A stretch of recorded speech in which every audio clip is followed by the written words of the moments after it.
Hard Hat's all about showing up to play hard, doing what it takes to win. If you want to cement legacy, win another. He's your third center. You don't want to pump him up too much, but it's hard not to. This is maybe the most I've ever agreed with you.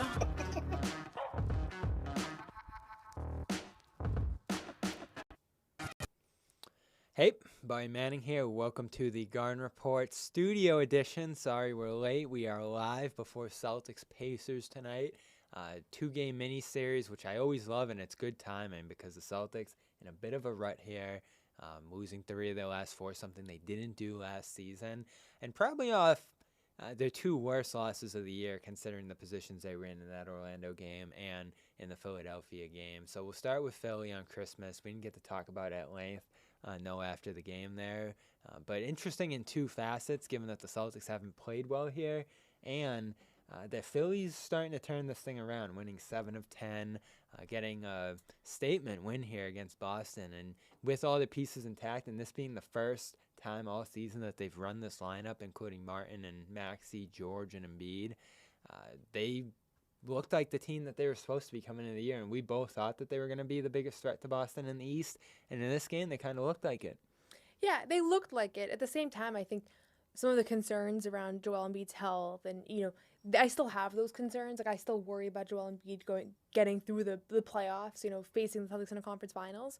But they were kind of at their best, even though Paul George didn't have a great game. I think you saw Tyrese Maxey be the superstar that I think that he kind of already is / is becoming, and then when they're role players, like when Caleb Martin's the Caleb Martin from Miami, he's a good player, and he oftentimes is not that guy. So I don't know if that performance is going to be replicable, but overall, I think that you saw a lot of good things out of Philadelphia, and in the same way that I was kind of disappointed and surprised at how Boston came out, you got to give credit where it's due, and I do feel like the 76ers got up for that game and recognized this is an opportunity for us to be on national television on Christmas Day, to showing people that we're not the same team that we were earlier in the season that was really struggling. The Maxey stuff's most interesting to me. And going into the game, obviously we talked about it on Monday, and I was like, there's no way Philly actually wins this thing. And of course they did. Maxey, though, going in, I said that's the guy you worry about because the Celtics have struggled with those kind of players throughout this year. Zach LaVine, John Moran, the guys that can get downhill and beat their perimeter defenders off the dribble have given them a bunch of issues defensively this year. And that was the big talk after this game is what's going on with this defense. We caught up with Sam Heiser this morning who said it, like Joe, that the offense is impacting the defense. And the numbers are similar. And I don't like to go off that too much because in 2023, I keep saying that whole year they were like second in defense. And it ended up falling apart into the playoffs. They were a disaster defensively that postseason. And that's what worries me right now, if anything, is that we're starting to see the inconsistency, the lack of identity. And that's the big thing. I feel like they don't know who they are defensively right now or who they want to be. And the lapses, like the Maxey play at the end there, which I'll mention a million times. Probably their worst defensive moment of the season right there. Yeah, I think you're right. The numbers, I saw today, Kirk Goldsberry does like the, last 10 games efficiency, and the Celtics have the number 5 defense over the last 10 games. And so when you look at just the numbers, they've been fine. But I think anybody that's watching this team every night feels like there's something different about the defensive connectivity, just the how locked in they are. And then you see them at their best. Like there was that stretch. I think what we kind of forget almost about that 76ers game on Christmas Day is that they almost came back from being down 15 in the fourth quarter. Yep. And that was mostly defense. That was Jaylen Brown kicking it to another gear. It was Pritchard also.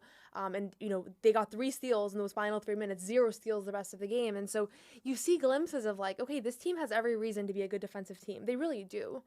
No team is going to be perfect from a personal standpoint, but their roster is constructed to be as close as you can find.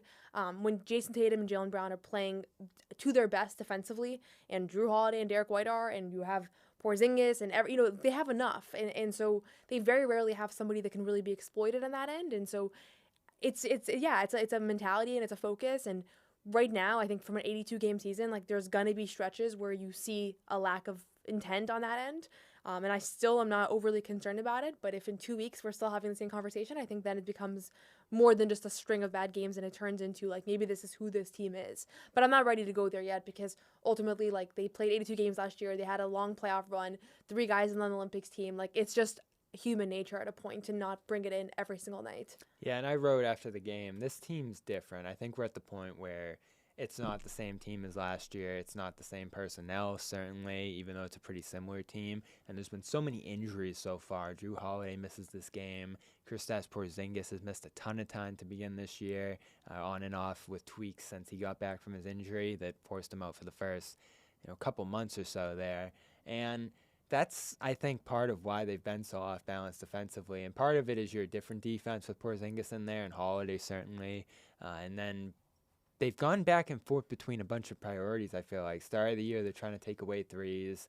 Then Porzingis comes back, they're taking away the paint, and they flip pretty quickly to being the best rim protection team in the league at that point. And then teams start to drill them from three, and they're caught in between what they want to stop, what they want to take away here. And that's why I say they lack an identity defensively, because you look back at 2022, it's Rob Williams roaming, it's them switching everything. You knew what that team was all about defensively. 2023, it's kind of like, we don't know who's closing these games. Is it Smart? Is it Brogdon? Is it White? I think that led to some of the inconsistency of that team. And that's why this year feels a little similar to me, because it's like, who's going to play tonight? Who's in? Who's out? Who's closing? There's the whole Pritchard Holiday thing, too. And I think the Holiday aspect to that is actually a bigger deal than we're making out to be, because he was the engine, the driving force, the quarterback of the defense last year, and he was out there pretty consistently the whole way. And, of course, he's had his offensive struggles, too. But if he can't get out there every night, and, whether it's the shoulder, the knee, and all that, that limits this team's upside defensively, I feel like.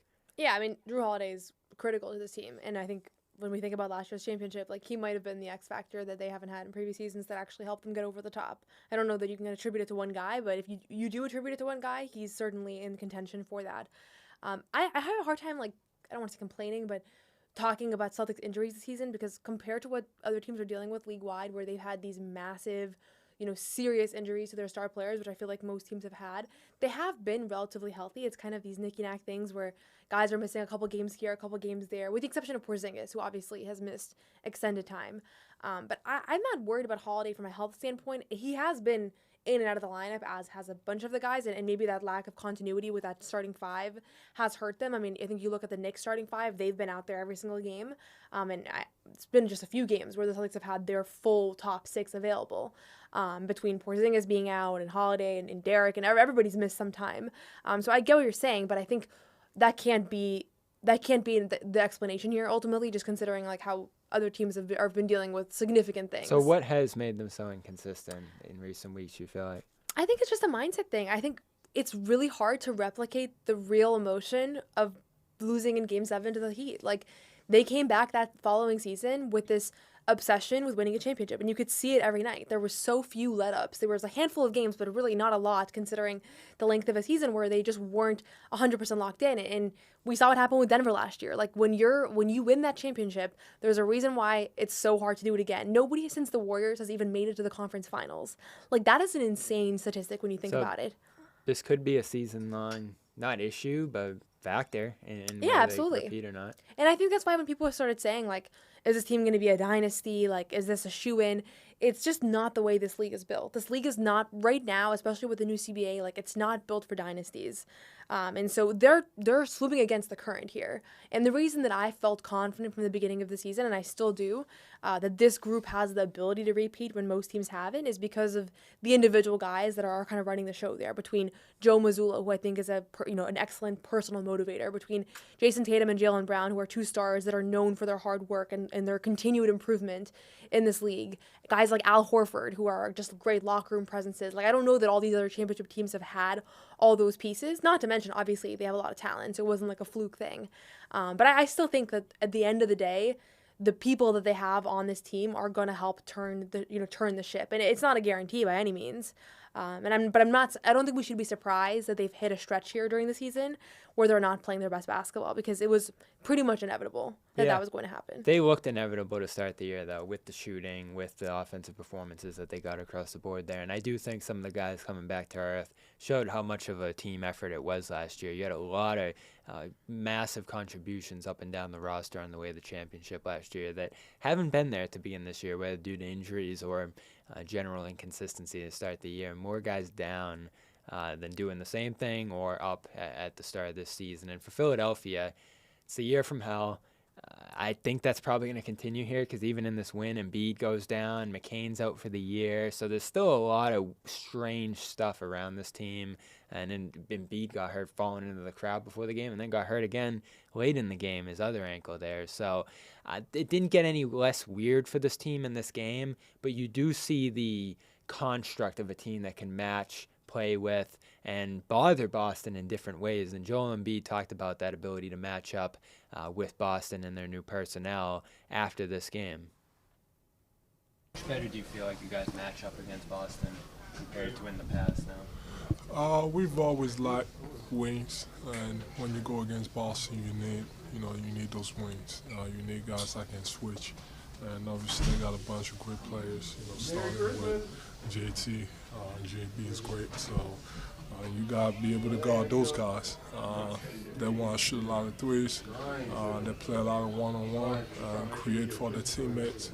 So you gotta make sure you don't have any mismatches on the floor to be able to go against them. And like I said, we've always lacked a lot of wings in the past, and I feel like you can never have enough, but I feel like we have quite a few now.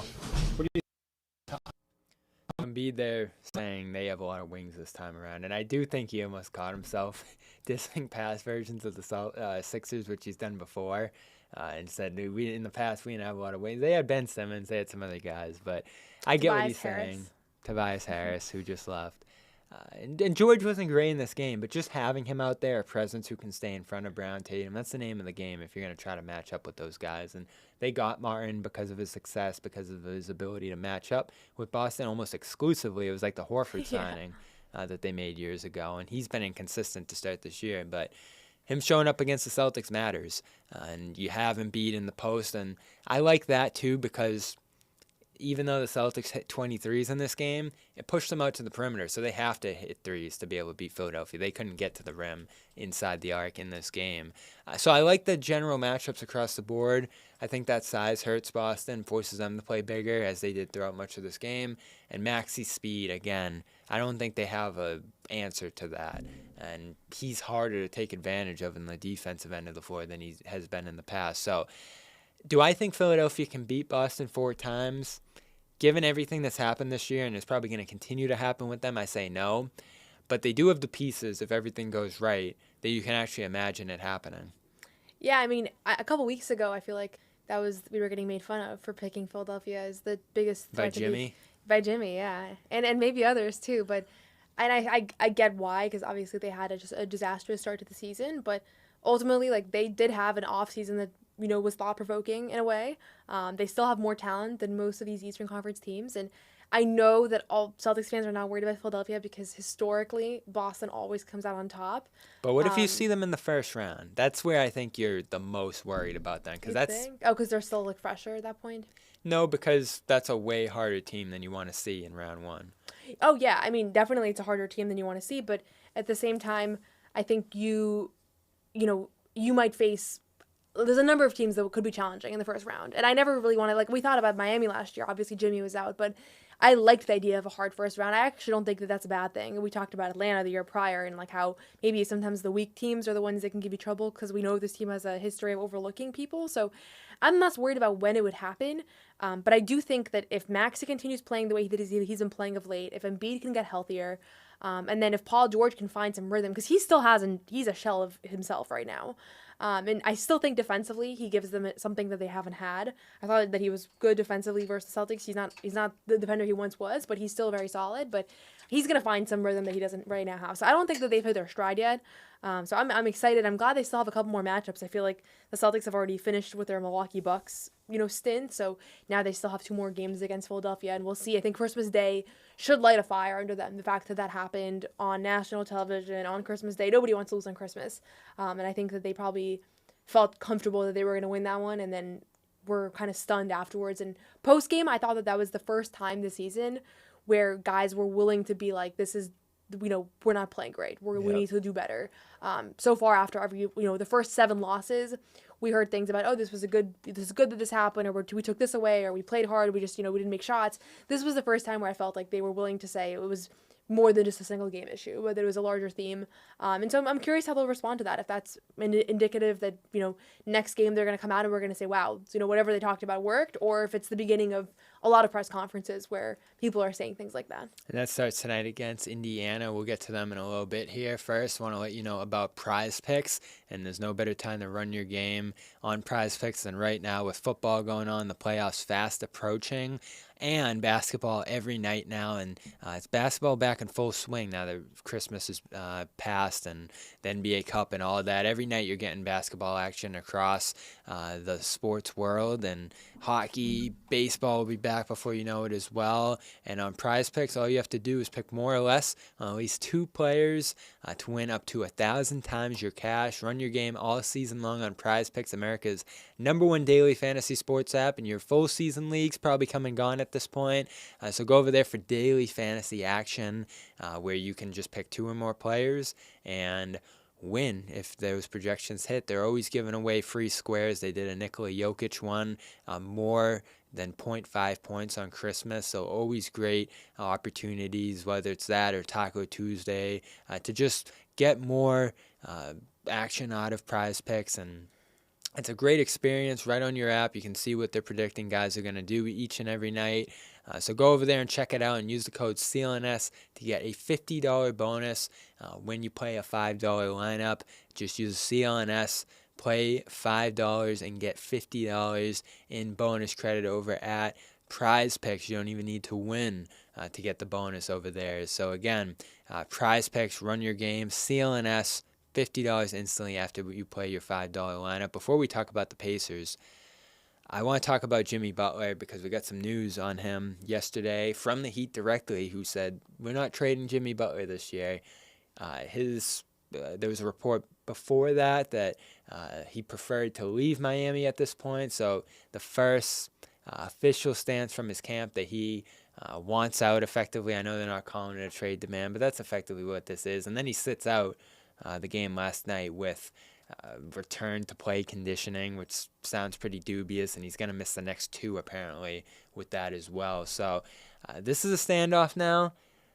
I don't know how much leverage he has, given that this offseason he goes into free agency passing up $50 million. I don't know if he's going to pass up $50 million, and you can't just sit out this whole year if you're him. So the Heat are in a pretty good spot, except for the fact that if you're them, you probably want to move on, and there aren't any offers, and there isn't much buzz around him right now. It feels like the Rockets have moved on, don't have any interest there. The Warriors are in a weird spot now, having just acquired Schroeder, and he's not playing well.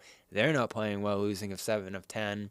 And there aren't any other suitors there, unless it's a surprise one. So when that trade request came out, I thought Butler was going to be out of there in short order. Now, I don't know what's going to happen.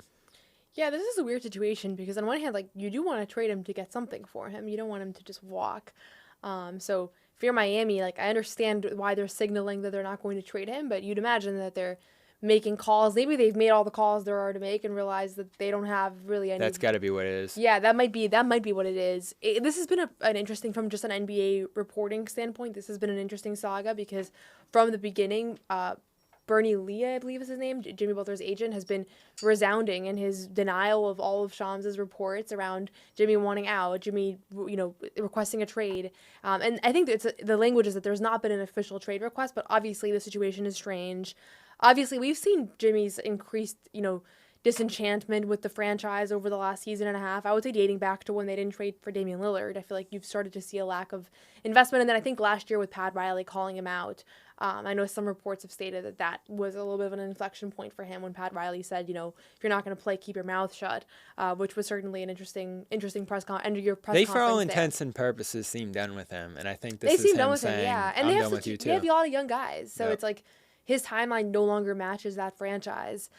I still think there's a lot that Jimmy can give. I think that we've seen the difference. Not to them. I mean, I think that chapter is going to end. But I think him going somewhere, I'm interested in where he lands because he hasn't been relevant to people in quite some time because he missed last year's playoffs. But 2 years ago, he was one of the best players in this league. I mean, he was during that playoff run. You have to respect what he was able to do to upset Milwaukee and Boston and kind of lead that team to the finals that had no business in being there. And I know it was more than just him, but I think any team that he goes to, any team that's in the championship mix, he could be the factor that elevates them really into contention. So I know right now it seems like some of those initial reports, Phoenix, Houston, Golden State are at a somewhat of a standstill, but something changes and we know how quickly things can change. I'd be really intrigued to see where he lands. I'm still looking at the Warriors because I know they're fading, but you can't just let the season fade away if you're them, can you? I know they have their visions for the future, and Curry's not about to hang it up, but he did give an interview saying you're not going to play forever going into that Christmas slate. They're probably only going to have 1 or 2 more years of contention with him, if they can even get back to that.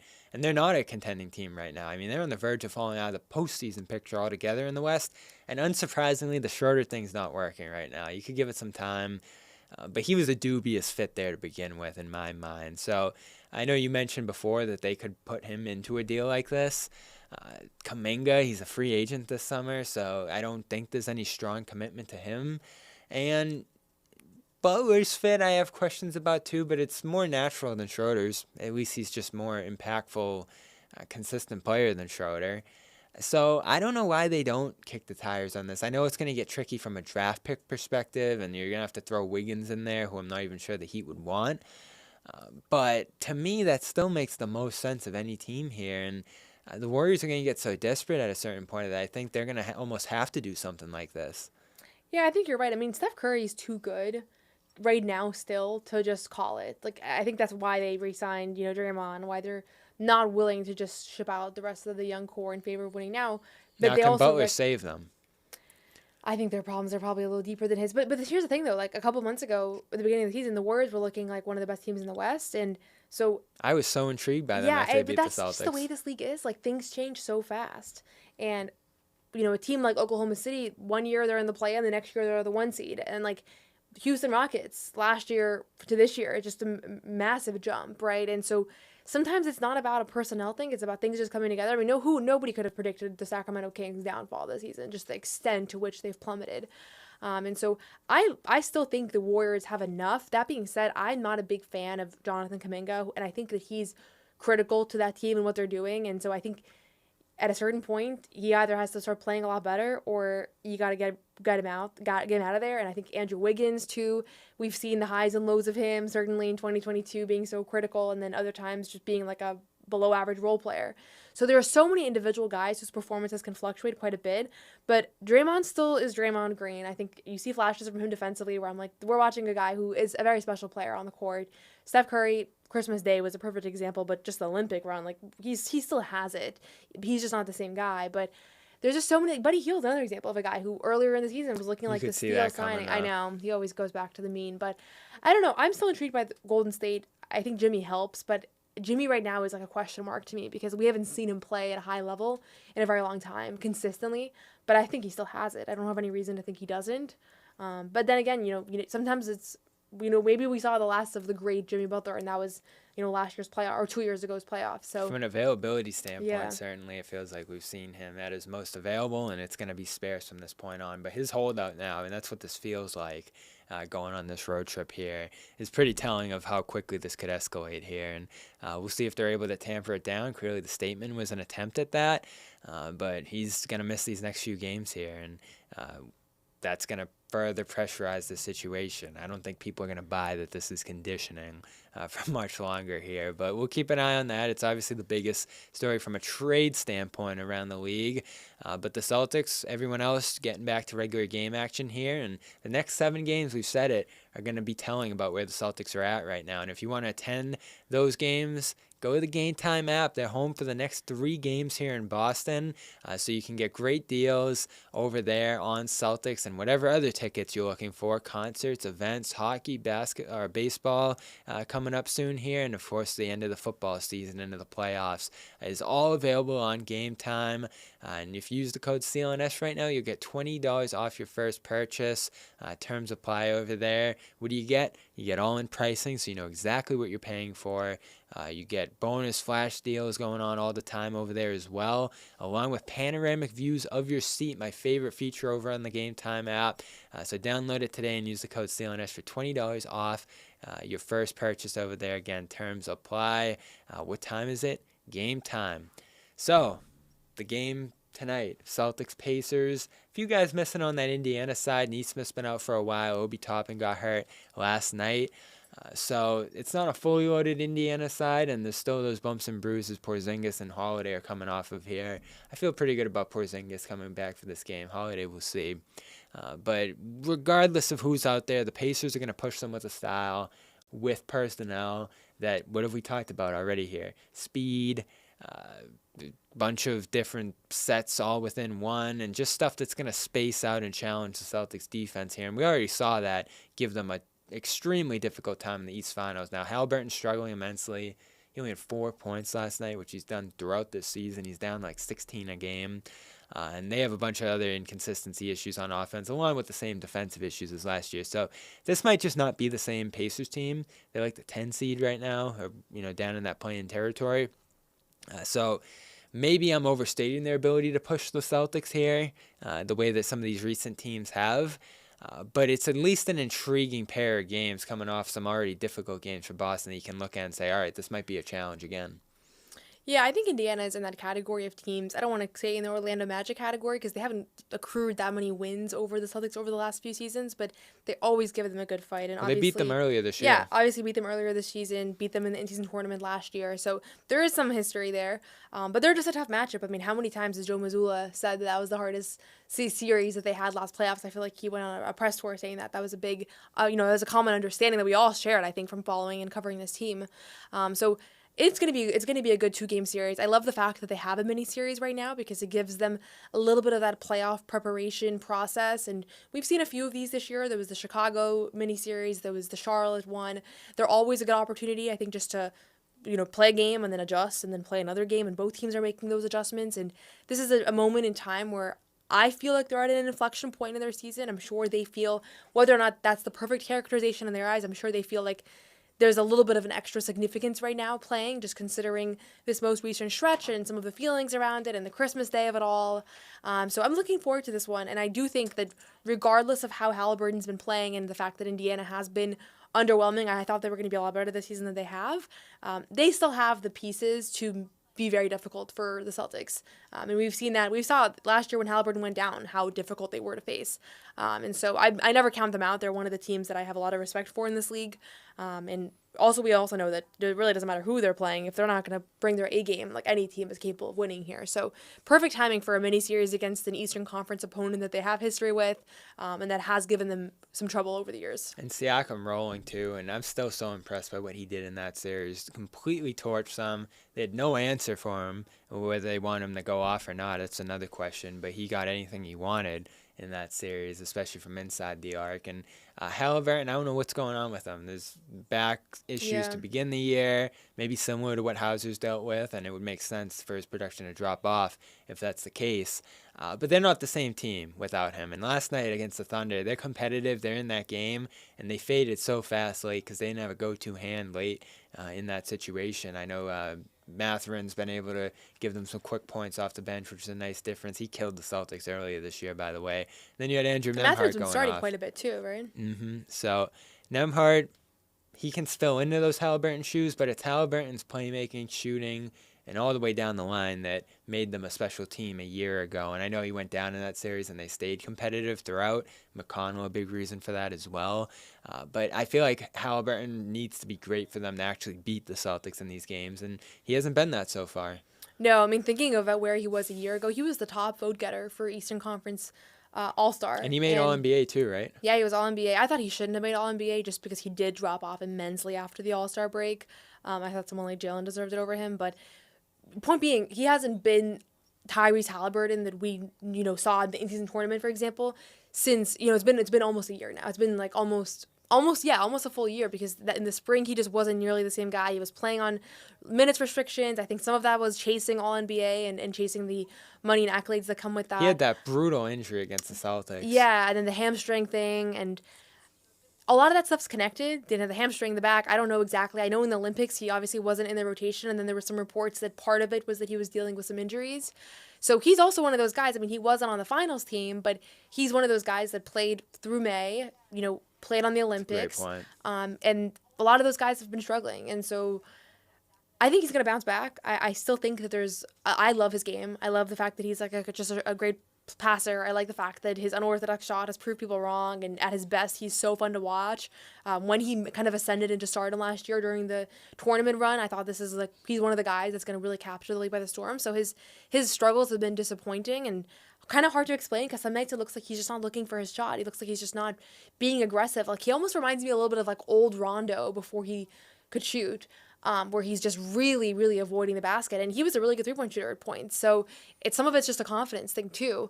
But this team is going to go as far as he can take them. And as much as they gave the Celtics a good fight last year without him, nobody's scared of that Indiana team. I think you can appreciate them, you can respect their fight, and I think Rick Carlisle's done a great job with them. But they were the Pacers last year because of what Halliburton did. Yeah, and he's in an inflection point in his career to be taking 6 shots in 30 minutes like he did. I know he was playing a little bit better before that.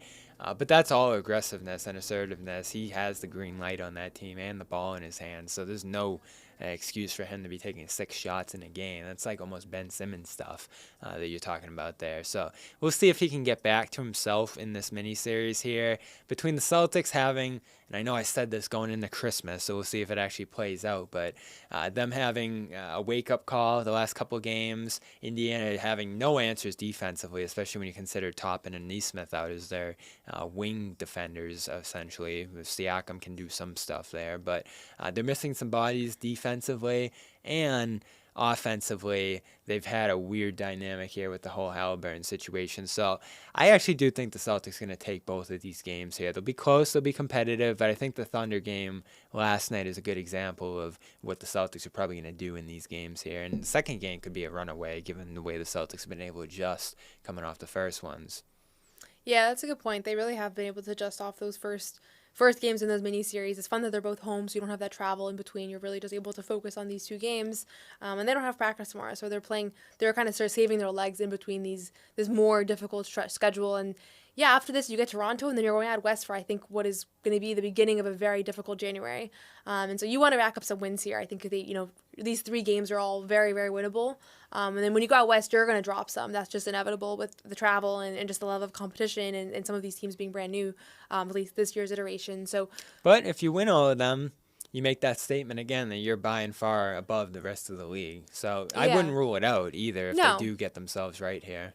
Yeah, I wouldn't rule out anything with this team. I think, and just honestly with any team, it's so hard to predict how these road trips, these stints can go. I'd rule out a collapse. I mean, the stretch is so difficult that they could collapse over the next I was meaning in a favorable way. Yeah. I wouldn't rule out anything. I wouldn't be surprised if they won 10 straight. I would be very surprised if they collapsed here. I don't think that we have any reason to think that. And I know people aren't happy to see them lose. And on Christmas in particular, I feel like people were extra frustrated versus Philadelphia and just the nature of that game being a little bit uninspiring. But ultimately, I think it's good for people to remember, they still have the 3rd best record in the league.